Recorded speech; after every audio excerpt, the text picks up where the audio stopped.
I saw this Instagram post from a girl, and I wish I could remember it. If I find it later on in editing, I will put the picture of it up with her handle. But basically, the premise of her idea was you need to know your tools just as well as you know your art form. There are many, many, many little intricacies and nuances with editing. It is an art form that is heavily reliant upon extremely complicated technology. So there's a lot of things that can go wrong. Welcome to a crash course of Premiere Pro.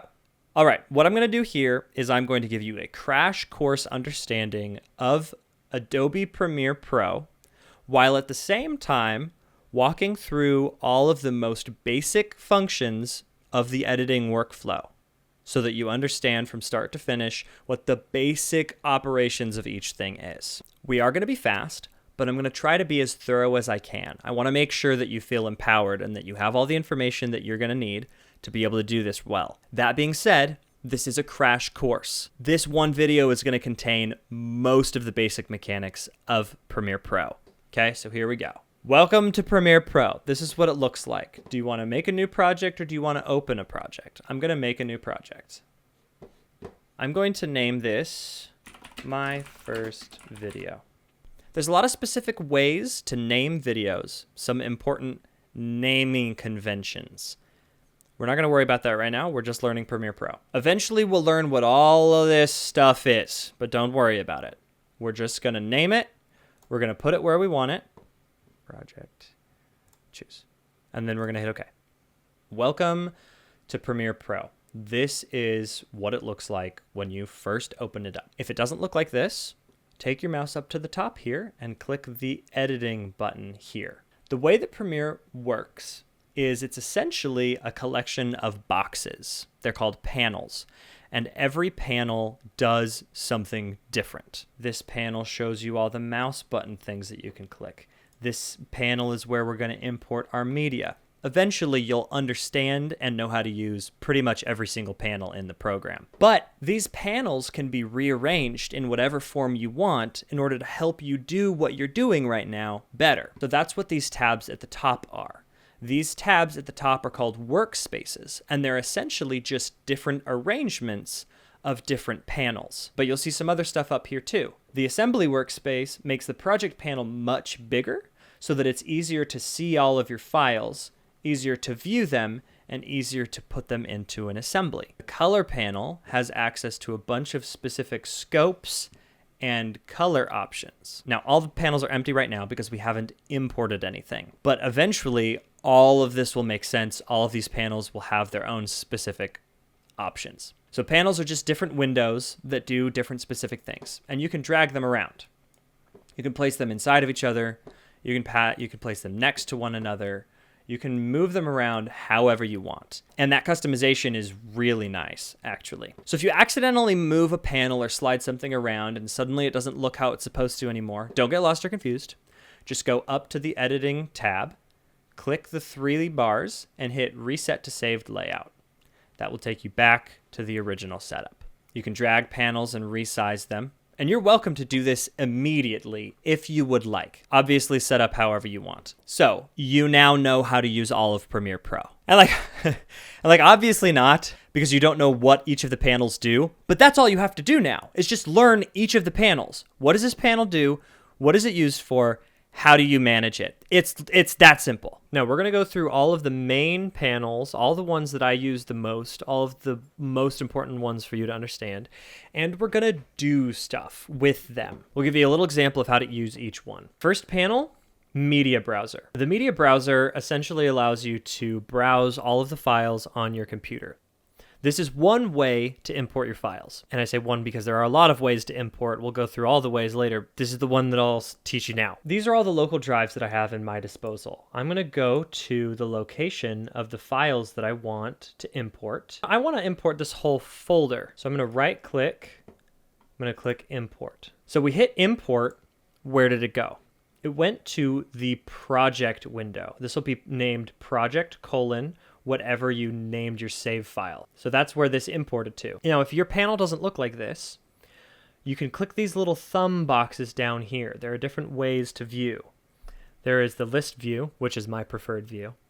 there is the icon view, and there is the freeform view. This is like icon view, except that it's not on a grid. You can move them around arbitrarily. So within the project panel, it will show you all of the files that you've imported and metadata about them. Metadata is extra information that the file basically knows about itself. The video file contains more than just the video. But essentially, you have the video, and you have the audio, and you have a bunch of other information. So this file knows that it's 25 frames per second. It knows when it ends and how long it is. It knows its resolution. The project file is not copying these files. These files do not exist inside of Premiere. This is just pointing to the file location. Let me show you what I mean. The first indicator of that is it says status online. If Premiere couldn't find this file location, it would say status offline. So now if I right click on this top menu and I hit metadata display, I can type file path and hit OK. Now if I expand this, you can see the location. So this is the same file path that we went through in order to import it initially. Now again, your folder structure is going to be different. Don't get confused by my folder structure, but the point is that wherever you put your files to be located, the folders that you had to go through to get there will be the same path here. So now we can see all of our videos here. What if we want to view one of them? Well, if we double click, it will show up in the source monitor. The source monitor is just a playback window. Push space to play.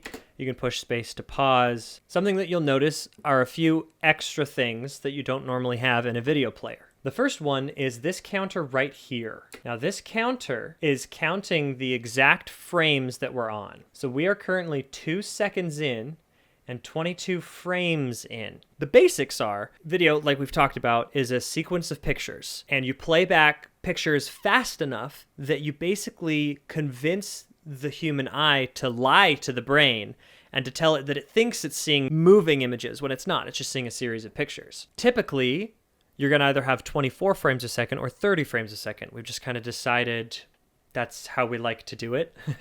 There's more reasons than that, but that's good enough for now. So we can see here in the project window that this one that we clicked on that we're playing in our source window is 25 frames per second. So if I move with my arrow keys one at a time, you can see we get to 24 frames. If I go one more, we're starting a new second, which means that we're going to start over. So for every second, there's 25 frames being played back. Now, there's only 24, you say. Well, this is 3, 0. This is frame 0 of second 3. So there is 25. So it's 0, 1, 2, 3, 4, 5, 6, 7, 8, 9, 10, 11, 12, 13, 14, 15, 16, 17, 18, 19, 20, 21, 22, 23, 24, which is technically the 25th frame because the first one was named 0. Why did we do it that way? Okay, whatever. And then the next frame, we're at 4 seconds. Now you'll also notice this counter over here. This is the in-out duration. This shows a couple of numbers. The main number that it shows is the full length of the clip. So this whole clip, start to finish, is 8 seconds and 12 frames, which you can see right here again in our project window. Sorry, I keep using the word window. I'm using the word window and the word panel interchangeably. You'll also see this little full drop-down menu right here. This is the playback resolution. Now I can drop this down to 1/4, and when it plays back, it will look crappier. If you're editing big files, sometimes your computer can't keep up. So you can drop down your playback resolution to tell it that you don't need as much detail, and it will play it back at a lower resolution. You're not impacting the video at all. It will still export at high resolution. Okay, so that's our source window. Okay, so we've decided that we want to use this clip. How do we put it into a video project? Well, now we're going to use the timeline. So this is our first time that we're going to create something. We're going to create something in this window here in the timeline window. It's a little confusing. The timeline window shows sequences. The timeline is the panel. I would say the sequence is the arrangement of clips within the timeline. That's probably how I would define it. So we're going to make a sequence to go into the timeline. Now, there is an official specific way to create timelines manually from scratch. but we're not going to learn how to do that right now. A little complicated. What we're going to do instead is a shortcut that I do a lot of the time anyway, which is called drag and drop.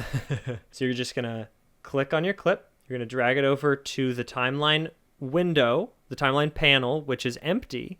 You're going to let go. Now we've taken this clip and we've dropped the entirety of that clip into the timeline. So we now have a new sequence in the timeline. And look, we've created a new sequence here. So I'm going to drag that out of the no sound folder so that it's on its own. Now our sequence just took the name of the clip. So I'm going to rename it differently. Once you're highlighted, click on the name once. My first video, enter. You can see that reflects here now. So we dragged that in. A few things have happened. Number one, we now have a functioning sequence in our timeline panel. Number two, you can see that that sequence has been created in the project window. Number three, we now have another active panel, the program panel. Now this might be a little confusing because we have two iterations of the same clip here. So the program panel is showing information from the timeline. The source panel is showing information from the project panel. So if I come to the project panel and I want to inspect a different clip, I double click on it, now showing me a different clip in the source window. But my program window is still showing what's going on in my timeline. I can scrub through here. You see I'm scrubbing in the program window. Double click here, and now I'm scrolling in the source window. So I say, let's add one more clip to this video. This one's cute, but I want to include a smaller portion of this clip. I like the head tilt. I think it's really cute. So I'm going to go to here. Now here's a new function that you can do in the source window. If I click I will create an in point. That is where my footage will start if I drag it into a sequence. In my project panel, I have a different in point. If I click Command Z to undo, you can see my endpoint is at zeros. Now if I go up to my source panel and I hit I, it updates to 6 seconds and 17 frames because that's where I want it to start. Oh, so cute. I want us to end there. So now I'm going to hit out. And again, you can see if I hit undo, that updated in the video out point. So now I'm going to drag this into my timeline and you can see it's shorter. If I go to the early frames, it's that same thing. Now this clip is too long, but it's already in our timeline. So we're going to shorten it while we're in the timeline. So this is the first use of a different tool. You can see right here is our toolkit, our arsenal. And up until this point, we've been using the selection tool all the time. That's the only thing we've been using. I'm going to move down to the razor tool, and I'm going to click the razor tool. So now I'm going to look around here. I'm going to do the head turn. I think that's cute. So I'm going to go to about there right before her head turns. And you can see now I have a razor tool as my mouse icon. So I'm going to come down here, and can you see how it's making a black line on my clip?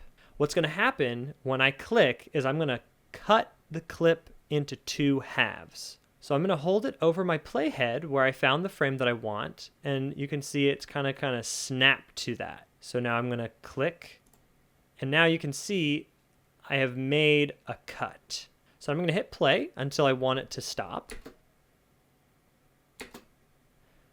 Now I missed it. I don't want her to look down. I want to cut when she's still looking up at me. So I missed it when I hit my space bar. So I'm going to hit the left arrow key to go back a few.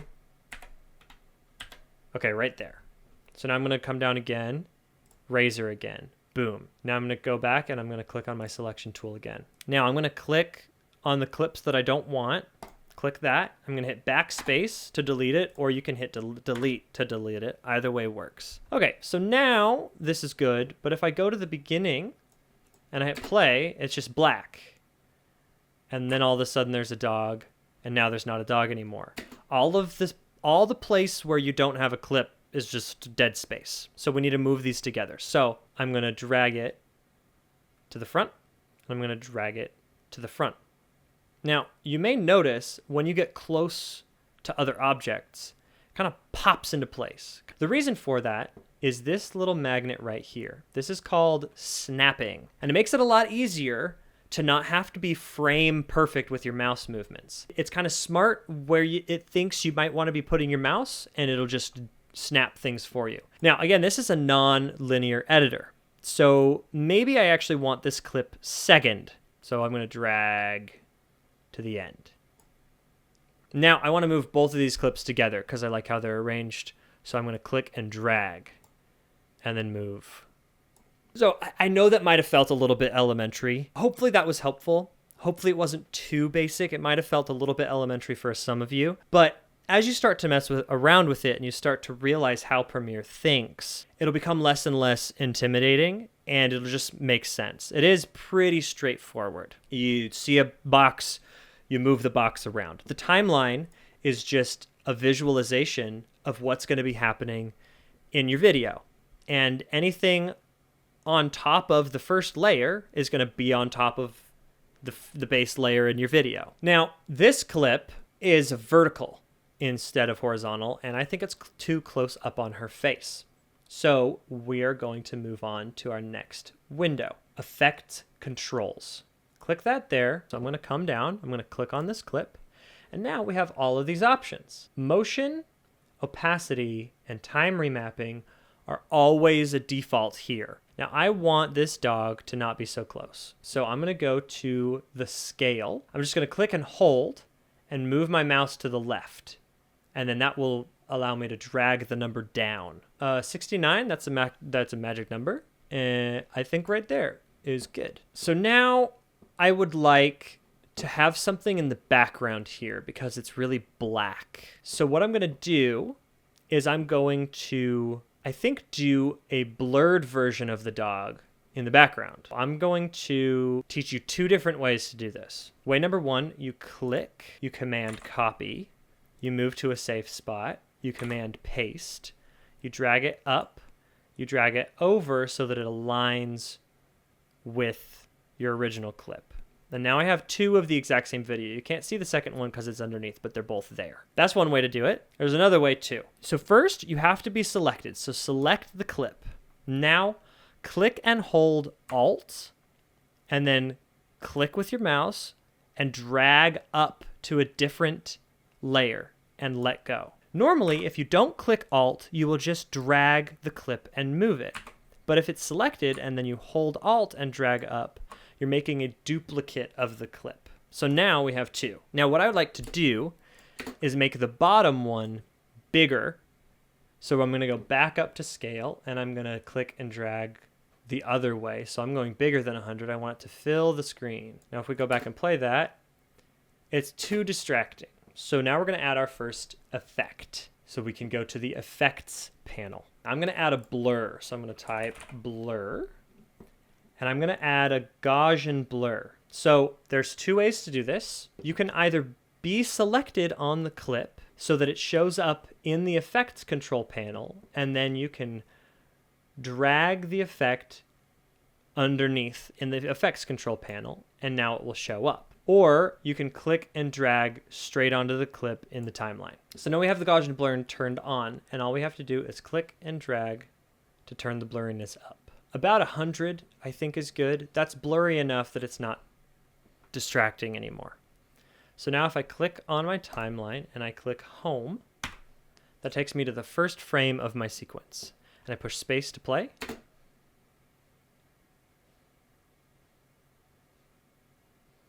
There you go. All right, that's a little too short, so let's add one more clip. I'm going to go back to project. I don't like that one. This one's silly. Okay, I'm going to hit I to start here, and then I'm going to play.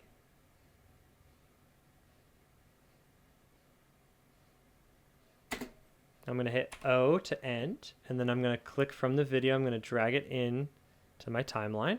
Let go. Boom. Now, I want to do the same thing because it's vertical again, but I don't have to do the same work twice. So I'm going to go here.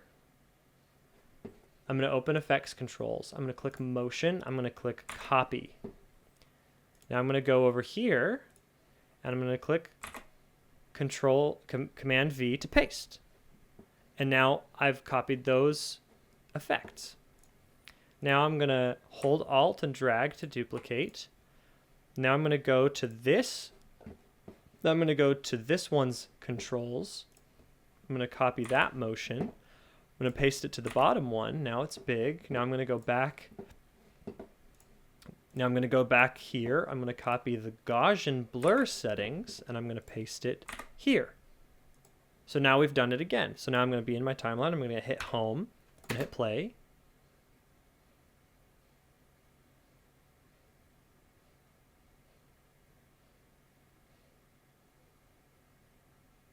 Very cute. We need one more.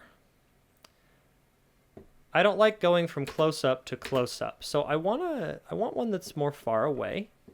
So I'm going to click, drag, select all of these, click, move them over here to make space in the middle. And now I'm going to look for a wide shot of the dog. That's a crazy shot. That's not a wide shot. Here's a wide shot. So now I'm going to drag. I think she's going to run out here, so I'm going to hit I. I'm going to hit play.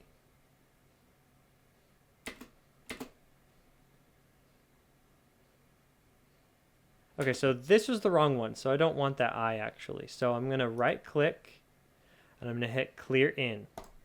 Now the in has gone away.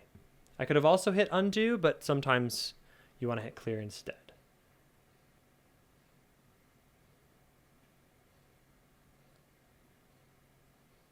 Okay, that's better. She's faster there. So I'm going to start my frame right there while we're on the wall entirely. Hit I, hit play.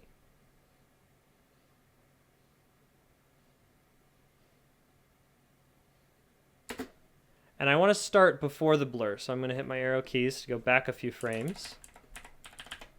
See how my camera starts moving again? I'm going to go right there while it's still pretty stable. I'm going to hit O. I'm going to drag it in.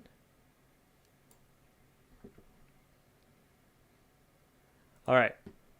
And then I'm going to drag these back. Now I'm going to do the same thing again.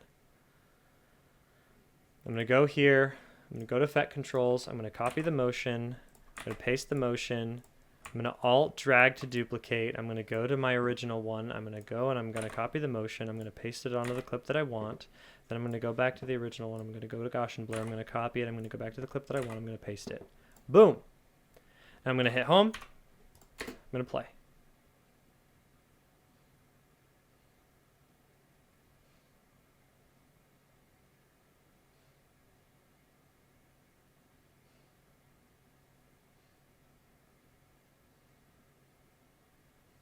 Very fun. Now, I feel like it's a little bit long. So I'm going to teach you one more way to shorten clips in the timeline. Now, this clip is perfectly timed. This clip is perfectly timed. I don't like where this clip starts. It's really, I thought it was going to be a good idea, but it's actually really disorienting to start on a white frame like this. Like, that's really disorienting. So what I'm going to do, I'm going to hit up arrow to go to the first frame of my clip. And then I'm going to just arrow key my way to the first frame that I want, probably one of those. Now, this is built into Premiere. I actually thought that this was a custom shortcut of mine, but it's not. It's just a Premiere function, and it's awesome. That's the Q and the W. There's some terminology that we have to get down, actually, really quick. The way that I talk about the timeline is anything to the left is behind or backwards. To the right is ahead or forwards. We're moving forwards in time. So if I'm moving left in the timeline, I'm moving backwards. That's how I think about it in my head. So that's how I'm going to talk about it a lot. So if I say backwards or if I say behind, what I mean is the left direction. So Q goes from your playhead to the first frame of your clip and deletes everything in that space. It ripple edits from your playhead to the beginning. So I'm going to click Q, and it's going to start with the frame that my playhead is currently on, and everything before my playhead is going to get removed from the timeline. Boom. So now you see this is our first frame. So if I go back a little bit, we're not going to have those white walls anymore. Boom. We cut without the white walls, and I do like that better. So now we're going to fast forward a little bit, and we run away. And I don't want to stay so long waiting for us to run through this wall either. So I'm actually going to mask it. I'm going to pretend like it doesn't happen, actually, or like it doesn't happen for nearly as long. So I'm going to play. I'm going to stop in the white wall. I'm going to go a couple of frames until it becomes more of a normal white wall. And then I'm going to hit my razor tool, and I'm going to razor both of them. And then I'm going to click my regular tool again, and then I'm going to keep playing. I'm going to find another frame here that kind of feels like it matches it in color, but I'm going to go pretty far because I want to cut out as much time as possible. You see how long we were looking at a white wall? So now I'm going to hit Q again, and now I'm going to go to this cut because it just goes from your playhead to the previous cut. So I'm going to hit Q, Rip will delete all of that. Now let's go back a little bit and see how that cut worked. See how much faster that was? That was awesome. That felt so good. All right. Now, this clip is too long as well, so I'm going to cut off the end of it a little bit. So let's go back a little bit. Let's watch. That's a good end right there, I think. Does her mouth close anymore? No, okay. Mouth right there. Okay. So now I want to cut off everything forward, everything ahead of me in the timeline. So I'm going to hit W. That cut off everything past my playhead.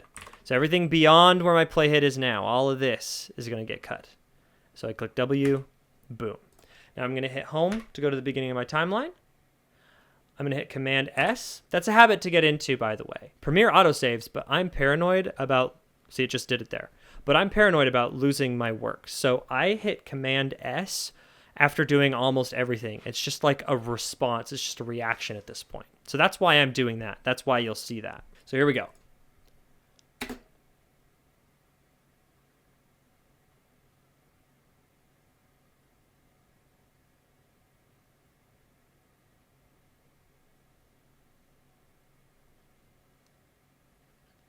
So cute. Very good. Now, there are a lot more panels, and there is a lot more to learn, obviously.